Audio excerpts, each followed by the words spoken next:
რაღაც მიწერეს და ამის საფუძველზე დაიწყეს ეს ამბავი და ჩვენ ზოგადად არ გვაქვს ეუთოს იმედად არ ვართ ასე ვთქვათ. ამიტომ ვინც ეუთოს იმედად არის და უნდა რომ რაღაც ამ ჩიხში თავისთავად რო შეიყვანეს ჩიხში და ამ ჩიხიდან ვიღაცამ გამოიყვანოს იმის ნაცვლად რომ თვითონ აღიარონ საკუთარი შეცდომები, შეიძლება რამე გამოუვიდეთ ყოველთვაში. ძალიან გავს ახლა რაც თქვენ წაიკითხეთ შარლ მიშელის რაღაც ნაირსახეობას. მაგრამ არ გვინდაო ეს გამოყვანაო, არ გვინდა ეს მიშელიო, ის ხალხი ამბობს, ვინც წერილებს წერს, რომელიც თქვენ ასე თარგმნეთ, რომ ჩიხში გამოყვანის გზებს ეძებენ. ჩვენ როცა რაღაცნაირად ერთად ვიყავით იმ ოპოზიციასთან, სადაც ერთად შევედით ჩიხში ოდესღაც 20-20 არჩევნების შემდეგ. 20-20-ის ჩიხში. კი, მაშინ ჩიხში ერთად შევედით. ყველა დიპლომატი ამას ამბობდა. ევროპელი დიპლომატისთვის, პოლიტიკოსისთვის უბრალოდ გაუგებარია, როგორ შეიძლება მაგ პარტია არ იყოს პარლამენტში, რომელსაც მანდატები აქვს. 20-24-ის ჩიხს მე მგონი უფრო მეტი მხარდაჭერა ქონდა ქვეყნის გარეთ, ვიდრე 20-20. ეს ხო იმიტომ არ მოხდა, რომ ოპოზიციური პარტიამ განსაკუთრებული გააკეთა. ეს უკვე ქართული ოცნების დამსახურება, დაპირისპირებაში შევიდა. ოცნებამ გამოიწვია ამ ტიპის კიკი. როგორც პროტესტის შიგნით გამოიწვია ოცნებამ, ისევ დაპირისპირება ევროპელებთან, მაგრამ თვითონ აი ეს ბოიკოტი პარლამენტის, ბოიკოტი არჩევნების ბოიკოტი დისკუსიების, დებატების, ასეთი რაღაცები მაგათ არ ესმით. მე არ მინახე არც ერთი ევროპელი, რომელიც ვდებოდა, ხო, ეს თქვენი უფლებაო მაგალითად, ან აი გაუგნებულები გიყურებდა ხოლმე ყოველთვის და მე უბრალოდ აი შოკირებული ვარო ადამიანი ამბობს, რომ ერთმანეთს არ ელაპარაკებენ. აი უბრალოდ აი ჩემი გადმოსახედიდან სული აბსურდია, როცა შეგიძლია მაგალითად ქართული ოცნების თავარ ტელევიზიაში პრემიერ-მინისტრი ედებატო და ამას უარს ამბობ. მე უბრალოდ არ მესმის, როგორ შეიძლება პოლიტიკოსი დაგიძახო ამის შემდეგ, იმიტომ რომ აი საჩუქარი გაგიკეთა ოპონენტმა, თუ შენი პოზიცია სწორია, მართალია, დარწმუნებული ხარ, რომ წახვიდე დაამარცხო მისი ამორჩევლის თვალწინ და ეს არის პოლიტიკური პროცესი. კი, ამ ჩიხის თუ როგორც თქვენ უწოდებთ, სხვადასხვაგვარი ეს თქვა ფორმულირება შეიძლება, ამ პარტიების წინააღმდეგობის ხაზი გადის არაღიარებაზე. თუ არ ვაღიარებ შენ არსებობას, შენთან როგორ ვილაპარაკობ, თქვა, ეს არის თუ არა ასევე გარკვეული ჩიხური არგუმენტი ამ ვითარების. რას ნიშნავს არ აღიარებს? ქვეყანა ხო ცხოვრობს. ჩვენი ქვეყანა რაღაცა, ჩვენი მოსახლეობა ამ თაობას ხო აღიარებს? ან ხო ემორჩილება რაღაც კანონებს ასრულებს, ასე შემდეგ. ეს ხო ფაქტად ვიცით. ეუთოს ეს საპატო ასრულის დელეგაცია რო ჩამოდის. ისინი ხო რაღაც ვირტუალურ თაობასთან არ ჩამოდიან, კონკრეტულ ადამიანებს ელაპარაკებიან. ყველა მოწოდება არავის არ უთქვა სხვათა შორის ყველა მოწოდებაში თუ კი რამეს გამოსწორებაზე ან საყვედურზე ან კრიტიკაზეა საუბარი ყველგან ადრესატი არის საქართველოს მთავრობას ელაპარაკებიან და არა ევროკავშირი არ აღიარებს არ არსებულ აი ხა ყოლების იმაზე რო იყო ტერმინალზე ხო ანუ რაღაც პრობლემა ჰქონდა ჩვენ მხარეს იყო მაგრამ ხო ჩვენ მთავრობას ელაპარაკებოდნენ ხო თქვენს კიდეს რომ მთავრობა რაღაც ვალდებულება იყო ანუ შეიძლება ცუდი ურთიერთობა აქვს, შეიძლება კი არა ფაქტად ვიცით, რომ ცუდი ურთიერთობა აქვს. გაყინული აქვს მაღალდობაზე შეხვედრები და არ აღიარებენ ეს უბრალოდ ყვა უბრალოდ რეალობის არ დანახვა. და მაგრამ პრობლემა ეს არის, რომ ერთელი ეს ბოიკოტობა, რაც ჩვენ ქვეყნთან არის და ძალიან დიდი რესურსი ამას ჩადებული, ძალიან დიდი ინვესტიცია. ამორჩევის დიდმა ნაწილმა არც კი იცის რა საჭიროა პარლამენტი და გონია რომ თუ ოპოზიციური პარტია პარლამენტში ეს უკვე რაღაც დანაშაულია თავისთავად რაღაც ეს. მე მახსოვს 20-20-ის შემდეგ ყველა ელემენტარულ კრიზისზე, რომლის შექმნის დიდო სტატია ქართული ოცნება დღემდე.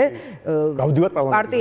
პარტიების ამორჩევლები, პარტიებს განსაკუთრებით ნაციონალური მოძრაობა იყო ამ წნეხის ქვეშ. ახლაც მან ხართ, დღეს იქნებ დღეს მაინც გამოხვიდეთ, ოღონდ ასეთი დღეები არ ილეო და კიდე უფრო კი, ამაში ოღონდ ეს ამორჩევის პრობლემა არის. ეს არის პარტიებმა თვითონ შექმნეს. ამ ინვესტიცია ჩადეს, რომ ეს რაღაც პარლამენტი ცუდია, ბოიკოტი კარგია, გეკუნება ბოიკოტში რო გახვალ რამე ხდება, მე წლები მიდიოდა ერთი წელი 2-3 შემდეგი არჩევნები და ეს ბოიკოტი არაფერს არ გაძლევს. მაგრამ მე გამოდიან აი ხო ხედავთ, აი გავიმარჯვეთ ბოიკოტით და სად გაიმარჯვო, რა გაიმარჯვე ხელისუფლება შენ არ ხარ, ფული ნაკლები გაქვს, ხალხი ნაკლები ყავს, რეიტინგი ნაკლები არ ყავს. გაქვს, ხელფასი არ გაქვს. სად არის ეს გამარჯვება, რომელიც რატომ არის ეს ბიუჯეტის ფული ასეთი მიუღე, არ ვიცი, შეიძლება არა, ფული ზოგადად პოლიტიკაში გადამწყვეტი ამბავია, შეიძლება მარტო ფულით ვერ მოიგო არჩევნები, ვერც მოიგებ, მაგრამ აი ფულის გარეშე ნამდვილად ვერ მოიგებ. ანუ რაღაც ისეთი ელემენტია, მაგრამ მე მოსვამ რომ უბრალოდ ეს ყველაფერი რაც ჩვენი შიდა პოლიტიკისთვის დამახასიათებელი ევროპის არასდროს არ ესმოდა. მე უბრალოდ არ მინახი არავის, ვისაც ეს ესმოდა. და რატომ აქვს ამორჩევლის ნაწილს, ან თუნდაც პოლიტიკოსების ნაწილს იმედი რომ აი ესეთ ბოიკოტობანას თამაში, ხან არჩევნების, ხან დებატების, ხან იმის პარლამენტის და ან საკრებულოების, რომ ამით გარედან ხარჯერას მიიღებენ არ მესმის რომ აი როგორც ეს კაცი მაგრამ ამ ხალხს, იგივე ხალხს, რომელზეც თქვენ ამბობთ რომ ამ პარტიებმა გამოიზარდეს ასეთი ამორჩეველი. იმ ამორჩეველს აქვს განცდა, რომ თუ არ იყო ისეთი არჩევნები, როგორც უნდა ყოფილიყო, მაშინ ბრძოლას ამ ხრივ რატომ არ აქვს აზრი ან მის არცნობას? არა, იცი რა არის ეს როგორ არის საბოლოო ჯამში რაღაც მომენტში ვიღაც უნდა აღიაროს შეცდომა რა და რაც უფრო შორს შედიან მე უფრო რთულია ეს ყველაფერი და აი 20-ში რა ვიცი იანვარში 21-ში იანვარში მარტივი იქნებოდა ამ პრობლემის მოგვარება. მე შარმიშლე დაგჭირდა. ეხლა ძალიან რთულია. ეხლა ძალიან დაზიანდებიან ეხლა ის რაღაც ალიანსის ხალხი რო გამოვიდნენ თქვა რომ შეგვეშალო 20-ში შეგვეშალო 24-ში შეგვეშალო ალბათ ძალიან სერიოზული არ შეგვეშალაო შეიძლება ითქვას, მაგრამ ეხლა მოცემულობა არის ისეთი, რომ ქვეყანა გარე გამოწვევების ფონზე ვილაპარაკოთ თუ პატიმრები რაღაც კონკრეტული ფორმულით რომ ნახევარი ვისაც აქვს მოხდილი და გამოვლენ და რაღაც პარტიები არა იკრძალება და დიალოგის წინაპირობა კარგი საარჩევნო წესრიგი. კი, შარმიშლის ეს იყო რომ საბოლოო ჯამში რამე გამოსავლებოდ მელი რაღაცნაირად გამოუშვით მაშინ. რაღაცაზე შეთანხმდითო იქ პარლამენტში დაალაგდითო ანუ კომიტეტების თავმჯდომარე და შემდეგ გადააგდეს სხვათა შორის ეს იმიტომაც იყო რომ საბოლოო ჯამში როგორც მინიმუმ ორი მხარე ხედავდა რომ ჩიხში არიან აშ ქართულოსნება ისეთ ძლიერი შეიძლება არ იყო და ჭირდებოდა ეს რაღაც მედიაცია და აქეთ ოპოზიციას უნდა პარლამენტში შესვლა და საბოლოო ჯამში ეძებდნენ ამ გამოსავალს როგორ არ დაკარგოს სახე ამორჩეულის და მაშინ ოპოზიცია შესვლა ცალსახად მე არასდროს არ მქონია იმის განცდა რომ ვიღაცას არ უნდოდა შეიძლება ვიღაცას ინდივიდუალურად მაგალითად ვის არ იყო პარლამენტში ძალიან გაჭიანურდა მაშინ მიშელის ეს ვთქვათ შეთანხმებამდე მისვლა იქ დენიელსონი ევროკავშირის ელჩი გამოვიფიტეო წერდა კი რა თქმა უნდა მაგრამ ხო მაშინაც ვაკვირდებოდით ხედავდით ამ საუბარს და მარს არ იყო განცდა რომ ოპოზიციას არ უნდოდა პარლამენტში სიმდეში უმრავლესობა ვერ ხედავდა იმას რაც ჩვენ საჯაროდ ვამბობთ რომ კაი აი ბოიკოტში ხართ მე რა შვებით აი შემდეგი ნაბიჯი რა არის მოვა არჩევნებზე რას ვიზამთ ეს ბუნებრივი კითხვები იყო სულ და ამ კითხვაზე პასუხი არავის არ ქონდა ამიტომ ყველას უნდა ეს პრობლემა მოგვარებული იყო მაგრამ საჯარო სივრცეში ეს დისკუსია ხო არ შემდგა რა არც 20-20 არჩევნების ბოიკოტის არც 21-ში რა მოხდა არც იმის შემდეგ რა მოხდა არც ასეთი პრობლემის და ამორჩეულს გონია რომ ეს რაღაც ბოიკოტი კარგი იყო და ვიღაც მეგონი თქვა კიდეც ნაცმოძრაობიდან რომ მაშინ იმიტომ ვერ მოვიგეთ რომ ვიღაცა პარლამენტში შევიდა შარმიშლე თელი ოპოზიცია რომ შევიდა პარლამენტში ამის გამო თურმე დამარცხდა ოპოზიცია და ცოტა საკადა აი ასეთი აბსურდი უბრალოდ რომ საჯარო სივრცეში ჯერ კიდე ცოცხალია და ამაზე არ გაეცა პასუხი. ამიტომ ამორჩეული ტყუილში ცხოვრობს და ეხლა ქართული ოცნება თავის ტყუილში ცხოვრობს რაღაც ხან მასონებიო რაღაცა deep state აქ თავისი ცხოვრება ბოიკოტობანა და რაღაც და ვინ ცხოვრობს სიმართლეში? ჩვენ. გირჩის ამორჩეველი? ცხადი. სანდრო ამ პარტავნობა არის მაგრამ ზოგადად ეს ხო მოწდება რაღაც საჯარო დისკუსიით ხო? და ფაქტობრივად ერთ-ერთი პარტია ვართ, ვინც არ გაურბის საჯარო დისკუსიებს, იმიტომ რომ შეიძლება მე ვწდები რაღაც პოზიციაში, ეს ბუნებრივი არის, ვინ არ ცდება, მაგრამ არ მეშინია ამაზე საჯაროდ ვილაპარაკო. ხო და ეხლა გამოდის რომ ჩვენს იქეთ მეორე პარტია გაჩნდა, ვინც იგივე შემთხვევაში რამდენიმე კვირა ამბობს ქართული ოცნება. ეს უცნაურია. როგორ შეიძლება ოპოზიციაში არ მოიძებნოს ადამიანები, რომელსაც მოუნდება ქართული ოცნება დაამარცხოს დებატებში. სანდრო, ეს დებატები თქვენი აზრით რატომ იქნა ოცნების მხრიდან შემოტანილი? რაღაცა პოლიტიკური ველის გადაწყობის თვის ხელშეწყობა? თუ არ ვიცი, აი როგორ ახსენე. როგორ? ჩვენ გვეხმარებიან, არ ვიცი. ახსნა არ მაქვს, იმიტომ რომ ჩვენ გვაწყობს ეს რაღაც ჩვენთვის ზოგადად სულ ამას ვამბობთ, რომ ეს აუცილებელია და რადგან ჩვენ ღრმა წამს რომ ჩვენ სწორ პოზიციას ვიკავებთ ამიტომ ეხლა შეიძლება დებატები ასეთი იყოს, ისეთი იყოს, მაგრამ ჯამურად ჩვენ დარწმუნებული ვართ, რომ საბოლოო ჯამში უფრო მეტ ამორჩეულს მოვიზიდავთ ამით, მაგრამ ეხლა ქართულ ოცნება რატომ ჩაიფიქრა ის, ოდესღაც ომიგინდა კამპანია რო იყო, ყველა დავცნოდით რა სისულელეს ამბობენო, მაგრამ ხო გაჭრდა, ხო ქვეყნის უმრავლესობა დაარწმუნეს, რომ რაღაც შვიდობის მცველები არიან. ამიტომ მე ხლა რაღაც ჩანაფიქრი შეიძლება უფრო დიდი იყოს, ან უფრო პრიმიტიული იყოს. მაგრამ მე სულ არ მაღელვს ეს ამბავი. მე ვიცი რომ დებატების გარეშე თქვენ უყურებთ პროცესს, თქვენ რა სარგებელს ნახავთ ამ პროცესში? მე უბრალოდ წაგების სცენარი არ მაქვს ამ პროცესში. და ზოგადად მიკრის მხოლოდ იმ ოპოზიციონერებს, რომლის დებატებზე არ დადიან. სხვათა შორის ოპოზიციურ ალიანსში არის თავისუფლების მოედანი, რომელიც იყო იმედზე დებატებში. ბოლოს როცა ოპოზიციური ალიანსი შეიქმნა, ეს დოკუმენტი შეიქმნა, რომელშიც წერია რომ არაღიარება უნდა იყოს თავარი, რაც ფაქტობრივად დებატებზე პასუხიც არის, თუ არაღიარებ მართლა იმ რა ვიცი. ხო და ამ დროს თავისუფლების მოედნის წარმომადგენელს ვკითხე და თქვა რომ ჩვენ მივიღებთ ამაზეო, ანუ მკაფიოთ რომ ვიყავით და კიდევ ვივლით, მათ არ უთქვამთ. როგორც ჩანს ეს ალიანსი არ გამოიყენებს ამ შესაძლებლობას. ყოველ შემთხვევაში ესეც შთაბეჭდილება დატოვა, თუ ვცდები, არ ვიცი, გვეყოლება თქვენ შემდეგ მათი წარმომადგენელი სტუმრად და მასთან ვილაპარაკებთ. ანუ ეს თქვენთვის არის კიდევ უფრო კარგი შესაძლებლობა, ამასაც შესაძლებლობა თუ ყურებთ, თუ თქვენთვის კარგია რომ ბევრი ჩაერთოს თუ არ გაქვთ ეს კომპლექსი რომ მარტო ხომ არ ვივლი კიდევ სხვამაც იაროს რომ არის ფიქრონ რომ მე ოცნებასთან ახლოს ვარ და ამე პრობლემა არ მაქვს ყოვახიძესთან ერთიაზე შემიძლია სიამოვნებით ვიდებატო უბრალოდ რაც უფრო მეტ ოპონენტს დავამარცხებ მით უკეთესია ჩემთვის ამიტომ რა ვიცი ნაციონალ-მოძრაობა რო იყოს ლელო იყოს და ვიღაცები იყვნენ მე პირიქით გამიხარდება იმიტომ რომ მე მგონია რომ მე სწორ პოზიციას ვიკავებ და იმათაც დავამარცხებ მაგრამ ნუ არ უნდა ეხლა ძალით ხო არ მივიყვან მაგრამ მე რო გამოდიან და რო ამბობენ ეთერებში რომ პოლიტიკური პროცესი გვტარია და დავქოქოთო აგერ შევქმნის ოპონენტი პოლიტიკური პროცესი აბა რა არის პოლიტიკური პროცესი თუ არა დისკუსია და დებატები კაი ბოლოს და ბოლოს რუსეთსა და უკრაინას შორის დისკუსია მიდის და რაღაც საუბარი მიდის ანუ ხალხი ომობს კლავენ ერთმანეთს რაღაცა და მაინც ომის კი მოლაპარაკება მთავრდება ხო აი რაღაც მომენტში ხონდა დაელაპარაკო დაუძახე დე ფაქტო რაღაც ხელისუფლება რასაც ეძახიან ხოლმე რაც გინდა ის დაარქვი საბოლოო ჯამში მაგრამ არალეგიტიმური რაც გინდა ეს დაარქვი მე ეხლა შეიძლება რაღაც კავნი ხო მიიღრეს შეიძლება ეს საშიში გახდეს მაგრამ ზოგადად მე პრობლემა არ მაქვს უბრალოდ დე ფაქტო ხო ისინი მართავენ ქვეყანას აი ამას ხო ვეღარ გაექცევიან და დე ფაქტო მართველი რო დაასუსტო პოლიტიკურად რომ წაართვა ამორჩეველი მისივე ტელევიზიებში თუ სწორ პოზიციაზე, მაგრამ მე მგონი უბრალოდ ყუნები არიან, ხვდებით რაშია პრობლემა. ანუ თავად არ არიან დარწმუნებულები საკუთარ სათქმელში. იმიტომ რომ ისინი აქაც ხო არ დებატებენ, ანუ შიდა ოპოზიციურ დებატებიც ხო არის. აი მაგალითად თუ ეს ალიანსი გადაწყვეტს რომ არ უნდა ელაპარაკოს ქართულ ოცნებას, აი ეუთოს წარმომადგენელს რო გაუკვირდა ეს როგორ ელაპარაკობენ, ხო, ჩვენც უგვიკვირდა ეს ამბავი. აი გორო გადაწყვიტოს, გაბედავენ აქ მოაწყონ დისკუსია, აი მაგალითად მე ვედებატები ამ საკითხზე. რომ ეს შეცდომაა ჩემი აზრით, ყველაზე გრანდიოზული შეცდომა, რაც შეიძლება პოლიტიკოსმა დაუშვას მართველი გუნდის ლიდერს არ ელაპარაკო დებატებში. უბრალოდ ეს სასაცილოდაც გამოიყურება. კი ბატონო, ის ფაქტი რომ ეს არის სწორედ ხელისუფლების მიერ მათივე კონტროლირებად არხებზე, მათივე ხელშეწყობით და არა ყველგან. ისინიც ხომ რაღაცნაირად არჩევენ სივრცეს. კი ბატონო, ეს არ არის პრობლემა. არა, ეს პრობლემა როგორ არის, იმიტომ რომ თქვენს გაქვთ რაღაც მედია სივრცე, ხომ ასეა?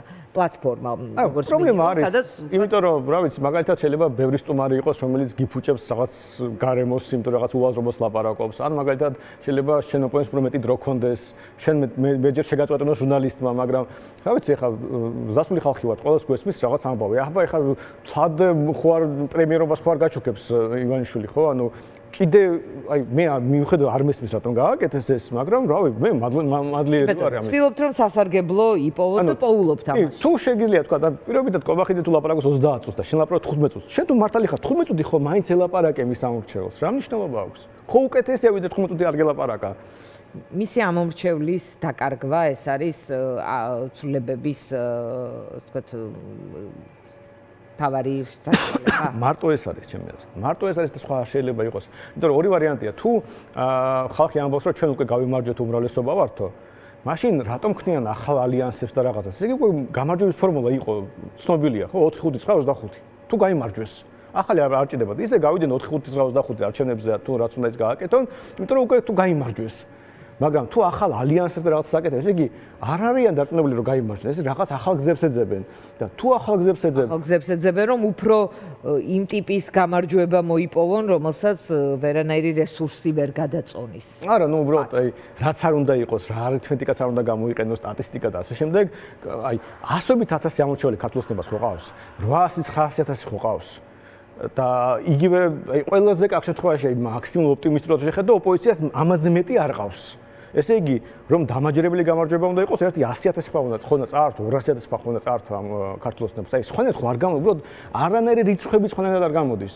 და აგერ საჩუქარი გაიკეთეს კვირაში 2-ჯერ 3-ჯერ პრაიმ ტაიმში ზიხარ მართო გულზე დებატები. საჩუქარია იმისთვის, რომ მოდით წამართვით ამომრჩეველი, ასე არა, თუ შენ მიამიტურია ოცნების ხედვა? თუ შეიძლება ისინი ფიქრობენ, ისინი მართლები არიან. როგორც მე მგონია, რომ მე მართალი ვარ და მე მაწყობს ეს დისკუსია, მაგრამ აი ის ხალხი ვის გარბის, ისინი ნამდვილად ფიქრობენ, რომ არ არიან მართლები, იმიტომ რატომ გაურბე? მე ვარ და სხვა ახსნა. ერთ-ერთი ახსნაა, რომ აი მოდით მაღიარეთ, რაღაც აღიარების წინაპირობებით, ეს თქვა შეთრე იძლევა ვთქვათ ამ დებატებში ან შეყოლა და ამ არგუმენტზე რა ვიცი რა დადიან სხვა პარტიის წარმომადგენლები ხო აი თუ ის თავისუფლების მოედანიდან იყო რაღაც განათლების რეფორმაზე თუ არ მეშლება და რა მოხდა მერე რა დაიქცა ქვეყანა გახარია რომ პარლამენტში შევიდა რა მოხდა დაიქცა ქვეყანა ეოთოს რაღაც პასაპორტის ადამიანები ჩამოვიდა წარმომადგენელი და პაპუაშვილს შეხვდა ამისგან რამე დაიქცა ქვეყანა სიამდვილეში ხო აი უბრალოდ აი როგორ გითხრათ პოლიტიკა ეს არის, აი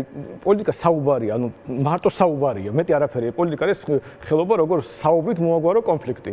და ადამიანების პოლიტიკოსის საუბარს გაურბის, ის პოლიტიკოსი არის. შეიძლება ვინც კიდე ის იყოს, მაგრამ პოლიტიკოსი ნებოდა. ნახეთ, დიალოგზე გადავიდეთ, ასე ჩანს ყოველ შემთხვევაში ამ დოკუმენტში კიდევ ერთხელ ვიტყვი ეუთოს განცხადებაში, რომ გამოუშვით პატიმრები კონკრეტული ფორმულა აქვს, ვისაც ნახევარი აქვს მისჯილი, კონკურენცია არ შეზღუდოთ, ანუ არ გააუქმოთ პარტიები, საარჩევნო კანონმდებლობის დროს ჩვენი რეკომენდაციები გაითვალისწინეთ და დიალოგი, ელაპარაკეთ ერთმანეთს. როგორ ფიქრობთ, თქვენ კი გაქვთ ძალობა ლაპარაკის, შეიძლება გახარიას გუნდს აქვს და ლელომაც თქვა, რომ წეგან წავიკითხე ირაკლი კუპრაძის კომენტარი, რომ დიალოგს არ აქვს ალტერნატივა, მაგრამ შეიძლება მოგწონთ, არ მოგწონთ, მაგრამ აი ამ 9 პარტიის ერთობა, ოპოზიციური ალიანსი, თუ არ იქნება ჩართული ამ პროცესში, მარტო ამ ჯგუფებთან ლაპარაკს შეიძლება თუ არა ეწოდოს, რაღაც დიალოგი პოლიტიკურ პარტიებთან. ბუნებრივია, ახლა ამ ხალხს მიუხედავად ჩემი მათ დამოკიდებულების თავისი ამორჩეული ყავს და რაც უფრო მეტი ამორჩეული იქნება წარმოადგენელი რაღაც მოლაპარაკებაზე, მით უკეთესია. უბრალოდ მე მგონი თვითონ აი ეს ალიანსის ხალხი არიან, როგორ გითხრათ, აი ელემენტარულ ჭეშმარიტებებს არ აღიარებენ. რომ? აი მაგალითად ის რომ როცა ვიღაცა ეძახის ან ჩვენ ან რა ვიცი თუნდაც ქართული ოცნება სხვა პარტიები რომ ნაცების გაერთიანება ამბობენ რომ არ ვართ ნაცები. აი უბრალოდ უხერხულიც არის როცა კადრში ხალხი დგას და უყურებ და ჩვენ ნაცები არ ვართ. აი უბრალოდ ოკეი, რატომ ამბობ ამას? ან რომ რაღაც ხან გაერთიანება რა არის ას რო ვერ ახსნეს, ანუ რაზე გაერთიანდნენ, რაღაც იდეოლოგიურიო და არჩევნებზე რაღაც უნდა დავიწყოთ დოკუმენტების მომზადებაო. წელიწად ნახევარი პროტესტში არიან და ჯერ არ ჩამოაყალიბეს რა არჩევნები უნდა, რაზე თანხმდებიან, აი როგორ ტიპის არჩევნები. უნდა ახალი არჩევნები უკეთესი წესრიგი. რა არის აქამდე არ იცოდნენ? აი ისე აპროტესტებდნენ. ლაპარაკობდნენ ბოლო ეთერში, თქვეს რომ რაღაც მთელი რიგი ადმინისტრაციის ცვლილება, ხო დაიწამოიგინეთ, ამდენი ხანი კანონების სხვათა შორის ელექტრონულ არჩევნებსაც სადაოდ ხდიან. გავიგე, მაგრამ აი წელიწად ნახევარი თუ რამდენი პროტესტში რო ხარ. აი რაღაცას ხო აპროტესტებ, ესე იგი იცი რა არის სწორი და კარგი, ხო? ანუ და როცა გეკითხები რა არის სწორი და კარგიო, არ ვიცი. ერთმა იცის, მაგრამ ეხლა 900 აქვს ეს ჩამოსაყალიბებელი. აქამდე სად იყვნენ, ერთად არ მოძრაობდნენ, ერთად დადიოდნენ პროტესტზე, გაიკეთებინათ რამე და. ანუ ის რომ ნაცების გაერთიანებაზე წუხან, მაგალითად თქვა თავისუფლების მოედანს აქ ამხრივ და კიდევ სხვადასხვა პარტიებს რომ არ ვართ ჩვენ და აი ნაცები და თავისუფლების მოედანი რაც უნდა იყოს, მაგრამ საბოლოო ჯამში უბრალოდ რა არის იცით, იმიტომ კი არა რომ მე მინდა მას ნაცები დაუძახო რა ვიცი, ხო ჩემთვის ნიკა გვარამია როგორ შეიძლება არ იყოს ნაცი რა კრიტერიუმი არსებობს სამყაროში, რომ ნიკა გვარამიას ნაცი არ დაუძახოს ვინმე. ხო და აი როცა ასე არის და შენაურო ჩვენ ნაცები არ ვართ, ამაზე ენერგიას ხარჯავთ, ბრაზდები, ვიღაცას ეჭხუბები, ლანძღავ, იგინები და შემდეგ კოცებს ხო ეხმარები. ანუ ცდარ პოზიციაზე ხარჯავ ენერგია, კაცო, ნაცების, ყოფილი ნაცების, მოქმედი ნაცების და რა უნდა თქვა, დაევართ? ვართ, რა პრობლემა, რომელიმე მათგანი რაღაც პრინციპულად ემიჯდება იმას, რაც სააკაშვილის დროს ხდებოდა? რა ვიცი, კოცებივით ამბობენ, რომ ეხლა სისხლიანი რეჟიმი იყო და რაღაც არა. შეიძლება იყოს ეს არ მოწონს, ის არ მოწონს, ზოგადად ხო იღებენ რაღაც პრინციპის დონეზე. ხო მიიჩნევენ, რომ ის დრო უკეთესი იყო ვიდრე დღევანდელი და რა პრობლემა ამაზე რომ აღიარონ? რატომ სხვა რაღაცას დახარჯონ, არჩევნებზე ელაპარაკონ, პროტესტზე, რაღაცაზე ელაპარაკონ. ელემენტარულად აი მთელი ენერგია ეხარჯება, რომ თქვენ ნაცები ხართ, არა ჩვენ ნაცები არ ვართ. კი ბატონო. აი ეხლა სანდროს სათხედავ დებატები გავიგე, ეთერები გავიგე, ამ შესაძლებლობას იყენებ. ბოლოს ერთ-ერთი ბოლო განცხადება კობახიძის პოლიტიკურ შიდა თემაზე იყო, რომ კიდევ სხვა პარტიებს ავგრძალავთ, სიას შევავსებთ. ეს სწორედ აი ამ ალიანსის თქვენ მოგწონთ არ მოგწონთ, თვალში გეპატარავებათ თუ გედიდებათ, ამის მიუხედავად ამ ალიანსის პასუხი იყო ეს მისი მხრიდან პროცესში, როდესაც ხელისუფლება თან გარკვეულ არხებზე სადებატო სივრცეს ხსნის, თან პარტიების ნაწილს და ამ ხალხს რომ ამომრჩეველი ყავს პირველ-მეორე ადგილზე, მათი ოპოზიციაში ვამბობ, გასული პარტიები შედიან. გასული პარტიები შედიან ამ ალიანსში, ხომ ასეა, პირველ-მეორე ადგილზე 4-5. არ აღიარებენ შედეგს, მაგრამ ხელისუფლების ოფიციალური შედეგით ასეა.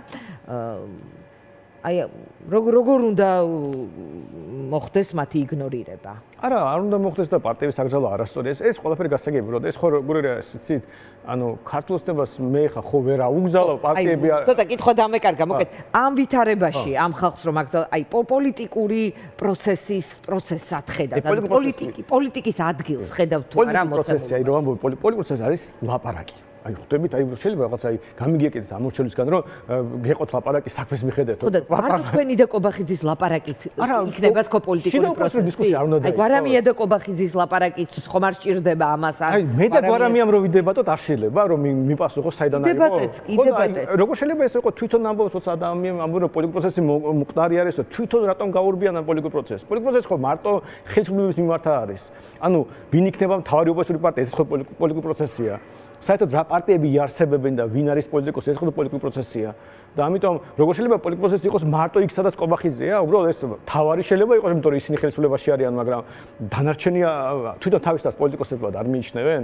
ხო და ამიტომ მე მაგალითად შიგნით რა დებატები რო აქვს ხო უცნაური ამ ალიანსში, ისეთი ხალხი შეიკრება, რომ დღე და ღამე ერთმანეთს ლანძღავენ და როგორ რასაკეთებენ არ ვიცი. ახლა დღე და ღამე თუ ლანძღავენ, ერთი ინციდენტი იყო ამ ხელმოწერის შემდეგ სოციალურ ქსელში, რაც საჯარო გახდა. ისეთი ხალხია რომ აი უბრალოდ შეიძლება ფსონები დადო ვინ არა დავდოთ კი ბატონო არ უნდა დიდი ფსონები მაგრამ ამ ეტაპზე ეს არა ეს იმიტომ ხდებენ რომ საჯარო დისკუსია არ იყო ანუ კულუარულად იმიტომ ჩხუბობენ რომ საჯაროდ პრობლემა არ არის მოგვარებული და ამიტომ არავინ არის ვინ არის ტყვენი და ვინ არის მართალი ანუ ხო ამორჩეულმა გადაწყვიტოს ბოლოს და ბოლოს ხო და აი სამ ეს დისკუსია არ დაიწყება პოლიტიკის ადგილი დაიწყება პოლიტიკური პროცესი არის კი არის სანამ პოლიტიკოსები არსებობენ სანამ პოლიტიკოსი არსებობს და ლაპარაკობს არის პოლიტიკური პროცესი თუნდაც ზოგი ციხეში ზოგი გარეთ ზოგი მომავალი პარტიების სუდი პროცესი შეიძლება იყოს არასაკმარისი შეიძლება იყოს არაეფექტიანი ასეთი ისეთი მაგრამ იქნება ანუ თუ პოლიტიკოსები გაურბიან დისკუსიას არ იქნება ამიტომ არ შეიძლება დააბრალო ყველაფერი ქართულ ოცნებას რაც როგორც იმას ეუთოს ადამიანს თქვა